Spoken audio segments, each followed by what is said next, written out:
হায় রে আমার কপাল। স্যার আপনি কিন্তু কথা দিয়ে কথা রাখলেন না। আপনি ঘূর্ণিঝড় মোকাবেলায় পুলিশ, র্যাব, 10,000 আনসার, কিন্তু একজনও মই পাই নাই। পাইলে আজকে মোর এই পম্বা গাছের ক্ষেতের অবস্থা কি এই এখন? দুইজন কোনো মতে যদি আমের আনসার এই জায়গা কান্দে দোকান মাল বলতে আমাদের অস্ত্র লইয়ে খাড়াই থাকতে, এই মিললে কোনোভাবে এই দুঃসাহস করতে কন? এই যে পম্বা গাছের এই ডেগা মেগা সব ধ্বংস করে জ্বালাইছে।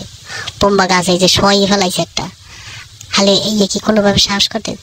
মনের ভুলেও তো মোর এই ক্ষেতের আইস দিয়ে বইস দেওয়া যাইত না। আর এই রেমিল্লা এই দুঃসাহস করতে না, পলাই দিতে বইতে। আপনি এইয়া দুইজন লোক আমারে দিলেন না, বড়ই আমার আফসোস। আর কি করবো কন? এই যে পাশে মেহগনি গাছের একটা ক্ষেত আছে, এই মেহগনি গাছের ক্ষেতের অবস্থাও খুবই জঘন্য করে ঠিক আছে। যেমনি হেমনে মেহগনি গাছের চারাচোরা সব শেষ করছে।